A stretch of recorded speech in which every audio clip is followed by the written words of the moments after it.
Hello, this is Meg Dombro, a civics teacher and CLT leader at Rachel Carson Middle School. Today I'll be talking to you about increasing instructional rigor with creative and critical thinking strategies for all learners and the development of the critical and creative thinking look for one sheet as a tool to deepen teacher learning and increase collaboration.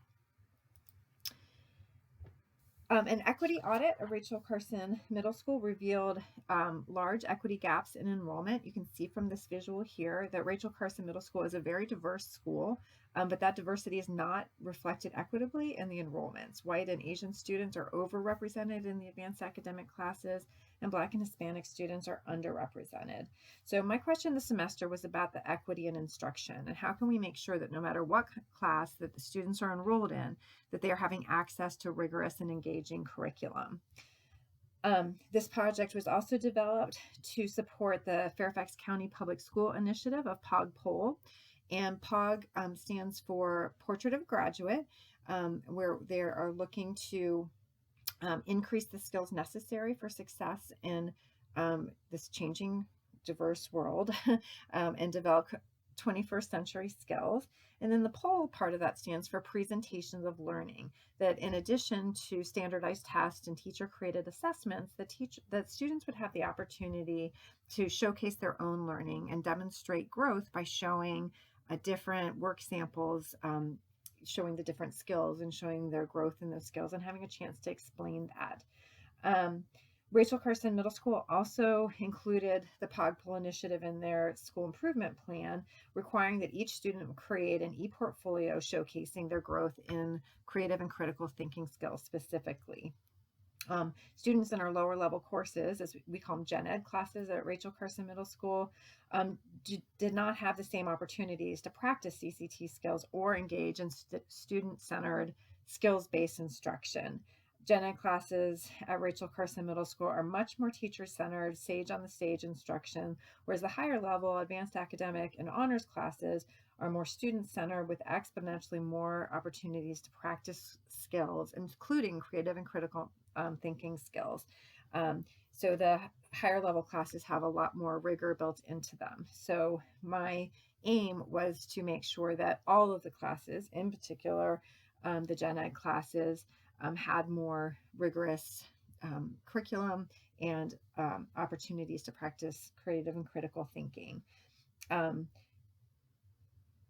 I also knew that several teachers on the team have a deficit mindset about students were capable of, and that the CLT in general has a reluctance to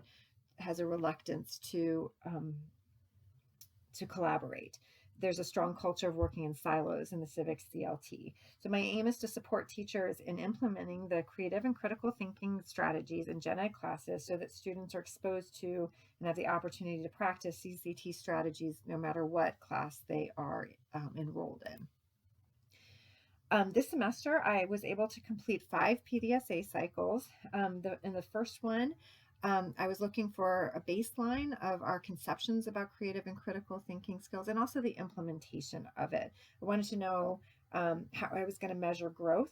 So the first thing I did is sent out a survey to the teachers, asking some different definition questions. And I also was trying to get some quantitative data that I could use to possibly measure progress towards the end of the semester. What I learned was we had a somewhat similar definition of what that looked like, but a lot of teachers automatically thought that was going to mean a big project or some cumbersome overhaul of their entire curriculum. And I also learned that it was not the best way to try and gather quantitative data because teachers were fairly subjective when trying to evaluate the opportunities they were given, and they were defining them in different ways. So I found that quantitative data wasn't as useful as I had hoped it would be.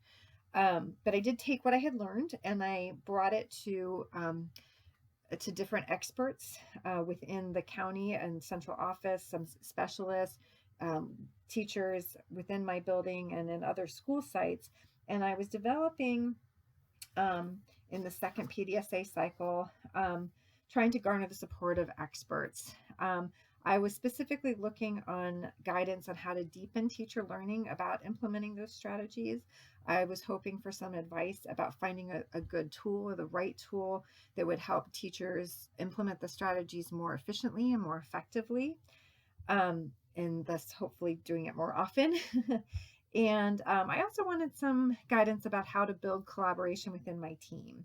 And what ended up happening was that I developed this network of learning communities, and they were informing the decisions of each other. So I had this expert team that was informing decisions about the civic CLT and vice versa. And I was also part of the POGPOL cohort that met with other POGPOL cohorts in the county, and all of those learning groups were informing each other. The other nice thing about this was that it built a support system for me as a leader, which I found very helpful throughout this process. So I got the advice from them about the CCT one sheet, and I adapted it based on the advice I had gotten from all of them. And then moved into PDSA cycle number 3, the introduction of the CCT one sheet for the Civic CLT. My original idea, my original vision was that I was going to introduce this one sheet and the teachers were going to collaborate and share ideas to fill it out with content specific ideas.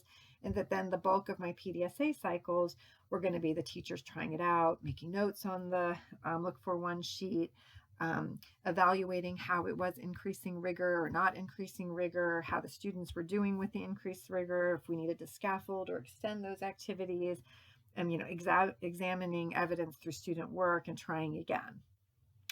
But the reality didn't go quite like that.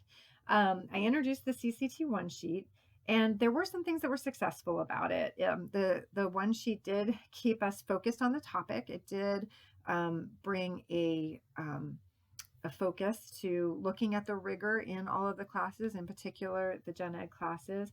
The CCT one sheet did give a lens to examine the work of POGPOL and what that was going to mean for us as teachers and what it was going to mean for us as mean for our students. And it did provide an honest, helped us to get more honest in a collegial inquiry, just very genuine about the rigor for our gen ed classes. The POGPOL provided a nice external accountability that did help to move the project along and get some teacher buy-in that ultimately did start to build some internal accountability that I'll talk about a little bit later. But it was in PDSA cycle number 3, there was no commitment to action. So I went back so for PDSA cycle number 4, I went back to the expert group to get some advice about that. When I went to the expert group, I had 2 goals. One is I was looking for another team that might possibly be willing to try out the CCT Look For's one sheet. And I also wanted guidance on how to move from this discussion into action. I got some advice about limiting it to maybe just 1 or 2 Look Fors on the one sheet, and to think about just the upcoming unit of study, and that perhaps by being more specific, that it would help us to actually move into action.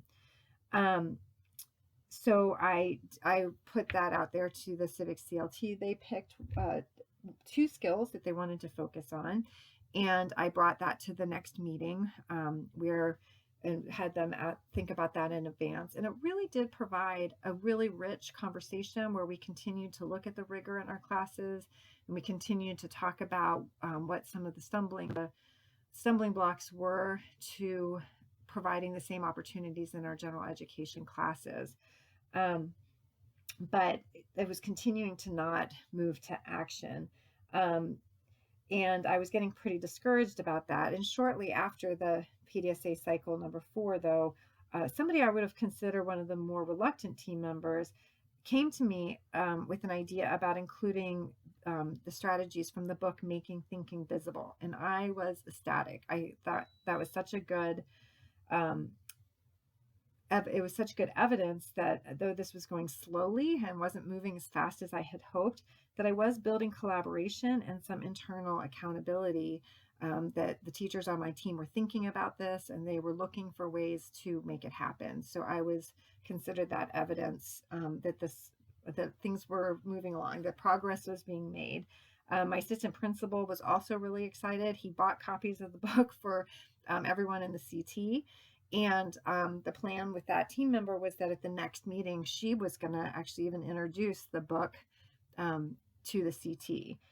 So that was very exciting.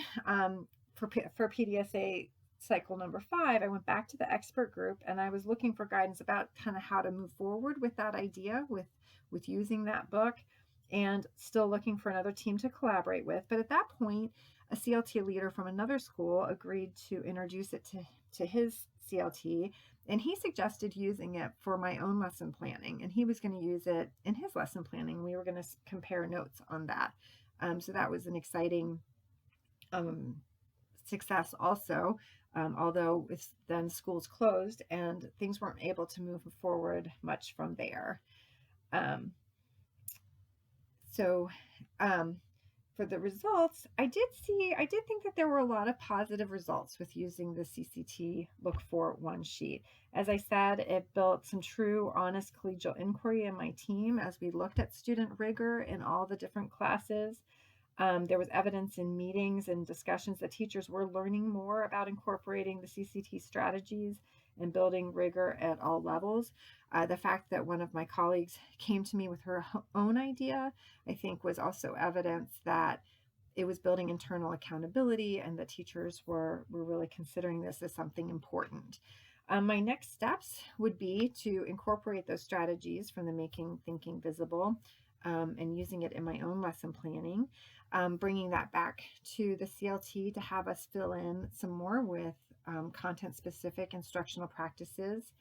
And hopefully I would have teachers commit to test a strategy in their classes so that we could then measure the success and engagement with the CCT strategies. And ultimately, I would like to expand the scope of the project. Before school shut down, I did have a meeting in the books with my principal about introducing this as a tool to other CLT leaders in the building as a support to move forward with POGPOL and to make sure that students would have those work samples of their growth in creative and critical thinking skills, and also bolstering up instruction and increasing rigor in instruction in all content areas. So there were a lot of successes to celebrate. So in short, even though I wasn't able to see that instructional rigor in the classes, it was successful in building a more collaborative culture in my CT, and it did keep us very focused on the topics, generating ideas for implementation of CCT strategies and rigor. So thank you so much for your time today.